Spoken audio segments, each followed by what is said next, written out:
Behold! A big dumb boss. An even bigger dumber boss. Big dumb furry boss.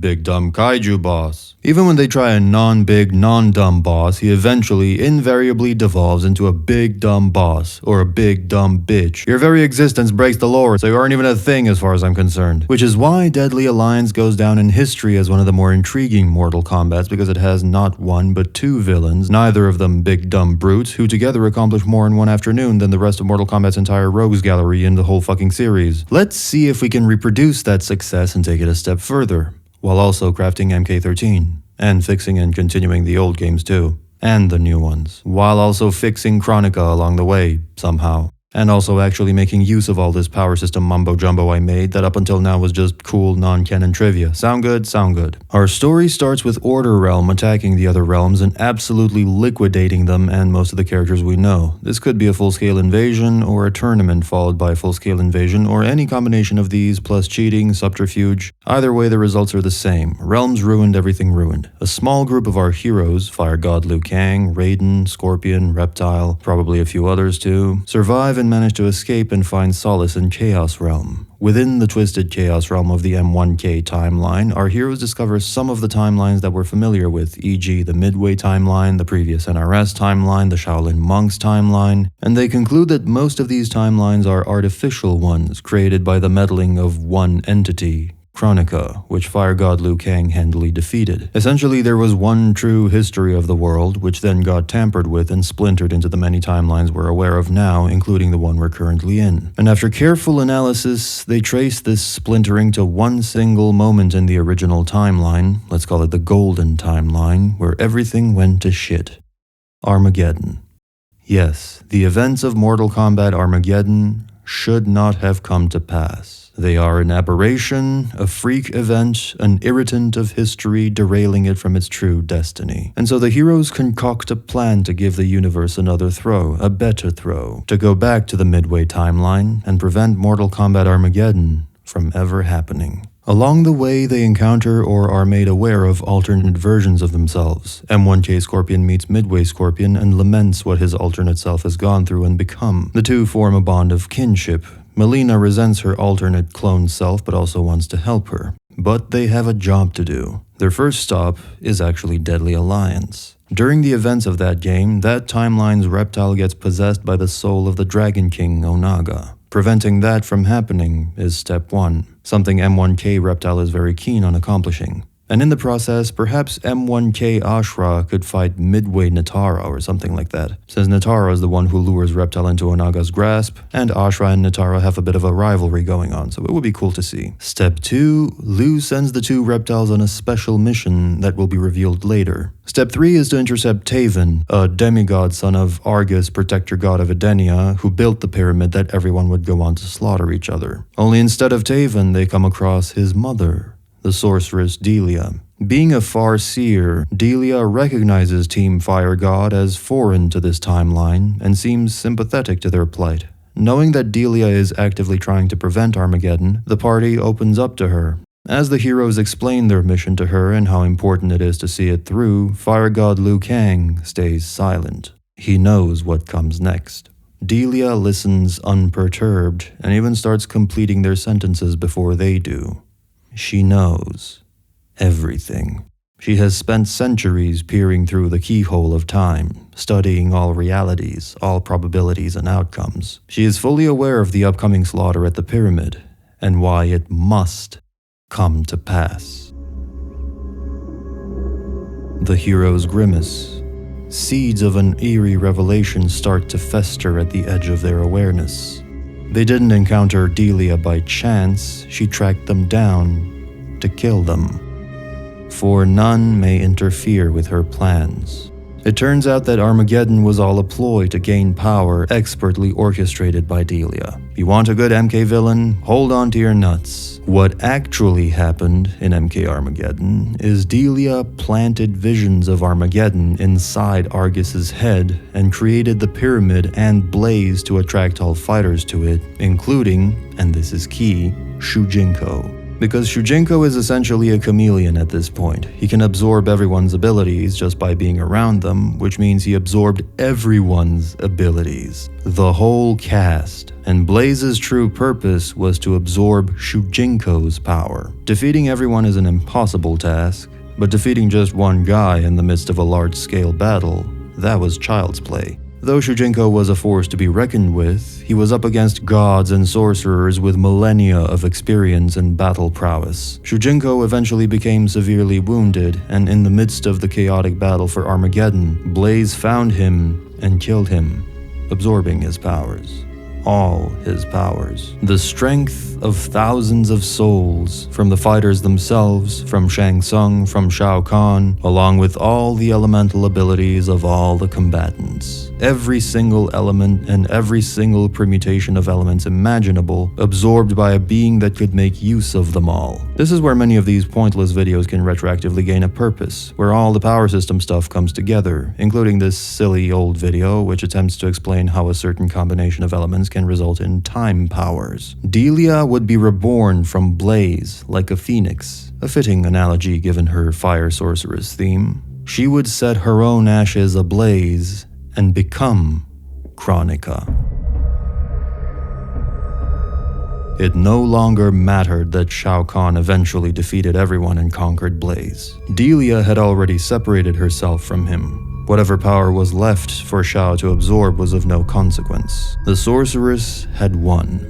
She had ascended to a higher level of existence, and as Kronika warped reality according to her whims, she was now the mother of this universe. In a sense, quite literally. She was above the elder gods. She was their progenitor. Taven and Dagon were a distraction. Delia needed Argus's trust, so she seduced him, bred with him, and convinced him that this whole pyramid business would be for the benefit of his own bloodline. In pure Edenian fashion, the guy gets the short end of the stick. Like Jared before him and pretty much every Edenian male, he gets suckered and martyred, which is partly tragic but partly due to their own incompetence. Dagon would go on to uncover his mother's plot and kill her, along with his weak father, but it no longer mattered, because Blaze was Delia's trump card. She deposited part of her soul into it, and so she survived. Thus, when Blaze absorbs Shujinko's powers, Delia now has the tools to rebuild herself however she sees fit. She's almost like a counterfeit one being. Poor Shujinko can't catch a break, man. Every time he's like, I'll be a hero, I'll save you, and every time he gets pranked for it. And your noble fire god Liu Kang knew all of this. Indeed, Liu was the only one who wasn't shocked by this story. He knew all of this was coming. Despite protests about her mad plan, Delia argued the fire god was no better. Knowing all of this and still choosing to play God in his own private universe, arrogantly thinking he could do better. And even though he knew how futile it was, Liu Kang tried to appeal to reason. After all, Delia, as Kronika, ultimately fails and gets replaced by him. Ultimately, you have lost. And yet here you are, Delia retorts, and in a way she was right.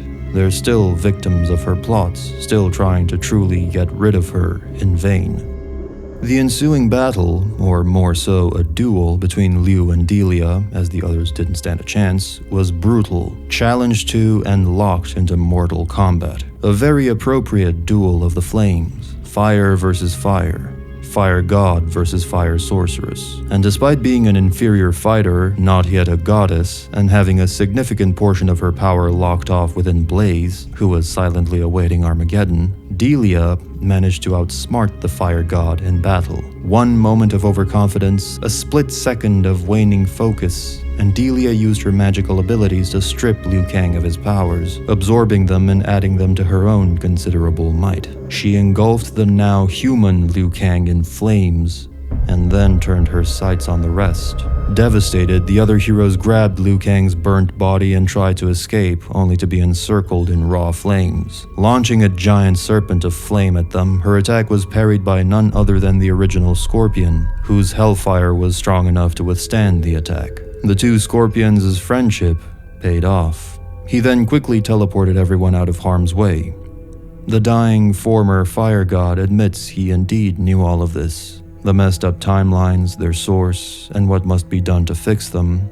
and that he failed to act, but reveals it wasn't because of hubris, but rather fear. He knew that this minute flicker of hope, the one path to potential victory, would lead to this. His current self's death, and the only surviving version of him being an also dead, mindless zombie killed by this timeline's Shang Tsung. All of this without any promise of victory.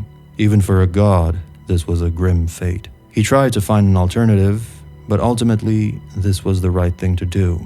He expresses his regret, the others embrace and understand him, and he dies. Left with no choice but to see Liu's plan through, the remaining crew resolve to press on. By the way, this storyline also gives you plenty of opportunities for fun scenes between different versions of different characters, comparing backstories and being dumbstruck by how different they are. Like midway Scorpion could feel weird about M1K Kwai being Scorpion, but immensely proud that he got to keep his family intact. Melina would finally find someone who relates to her, and her newer, more evolved counterpart could teach her to be a better person despite her rotten origins and all the shit she's done and been through. And of course, Reptile's mere presence would comfort Reptile. Even though it's still just him, seeing another Zaterran would drive some of the madness out of his addled mind and give him the first bitter taste of that terrible illusion. Hope. But there's a second, far stronger taste to be found, for the secret mission Liu Kang gave the two reptiles was to track down this timeline's chameleon. M1K Reptile is practically a different breed of this race altogether, so he isn't equipped to detect and track a reptile from another timeline who is effectively an alien race to him. That's the reason Deadly Alliance Reptile was saved from becoming Onaga. He was the only one who could sniff her out, provided, of course, someone else could get through to him and snap him out of his insanity. Which he does, on and off. You get glimpses of who the original Reptile used to be. Proud, clever, ancient warrior, alternating between that and a puddle of cynicism, apathy, and schizophrenia. Of course, you can write a lot of fun scenes to go with this quest, other characters they meet along the way, dangers, fights, interacting with this strange old timeline. And then they finally find her.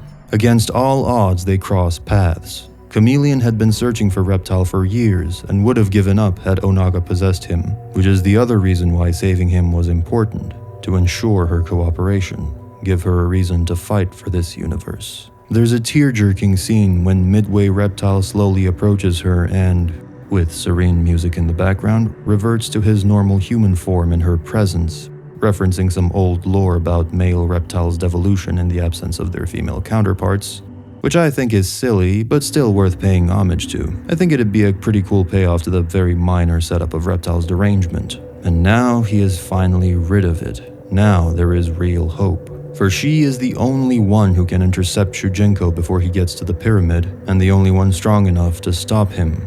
Being that she can copy abilities, she's the only one who can go toe-to-toe with him. Both chameleons, both possessing millions of years worth of evolution and powers within them. She's far older, so she has more experience. He has the powers of the entire MK cast within him due to his travels during Deception's conquest mode. His powers are of no consequence, however, because Chameleon can just copy his copied powers. The two copycats copying each other endlessly, going at it hard. Meanwhile, the others successfully complete Step 3.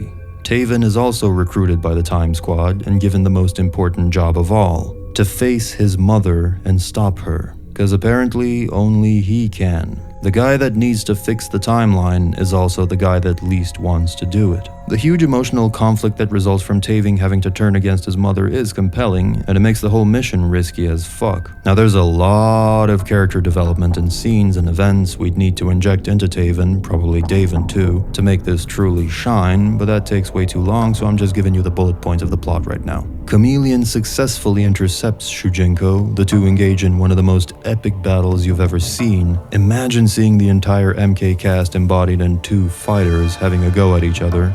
Delia shows up and absorbs their powers anyway, like she did with Liu Kang. All is lost. She retreats to the top of the pyramid and summons Blaze, who is in essence just a splintered portion of herself, so the two can merge back together. Taven finally confronts her and tries to appeal to his mother's humanity. and convince her to let go of her hate for the gods, the realms, and stand down. He assumes she feels scorned for being cheated on, for Argus siring a third son in secret. But when finally confronted with this, Delia laughs in Taven's face, finding this myopic reasoning comical. There is much more at stake than that. This incarnation of Delia resembles Kreia from Knights of the Old Republic 2 quite a bit. They even look alike, so I'd make her double as a reference to that revered character. As a long-lived sorceress with far-seeing abilities, she is privy to the machinations of the realms. She, like Kreia, has become painfully aware of the maddening forces that dominate the universe she lives in. Decadent, hypocritical elder gods that seek to splinter the realms, mass-murdering tyrants that seek to conquer it, and a universe so messed up that both outcomes lead to disaster. A world so effed up that splintering it and giving the pieces to ancient charlatans is the most sensible way to live, as rendering it whole would trigger true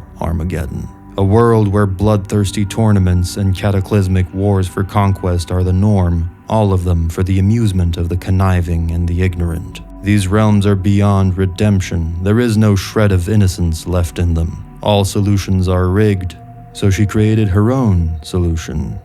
Delia would become her own one being, one that is benevolent instead of vindictive, that would preserve the realms instead of destroying them. She would be committed to keeping everyone and everything intact, upholding a delicate balance between life and death and rebirth. Yet in the process, she wound up no better than the elder gods she so despised. Now again, there's a big character arc that Taven would need to go through before getting to this point that would better prepare him for this task and would better inform his relationship with his mother, but that's a writer's block for another time. Suffice it to say that the situation gets diffused. For the first time without combat, Armageddon never happens, Kronika is never born, and the story continues forward from here with a mix of old and new incarnations of characters. M1K Raiden, for instance, could be built up into a far better, more well-rounded character. To be honest, I never liked the stiff, serious, old NRS Raiden that talked like he had 3 lightning staves up his ass. The new Raiden is also bland, but we can definitely write some humanity and levity into him. Perhaps he must win referred to Taven all along, and while the old Raiden misinterpreted the message, this younger Raiden correctly deciphers it. This could be part of a greater arc for this Raiden, whereby the midway characters who join the group express doubt in little old Kid Thunder, claiming that they know the real thing, and he's no Raiden. And Peasant Raiden could eventually reframe that accusation at the peak of his arc, like, you're right,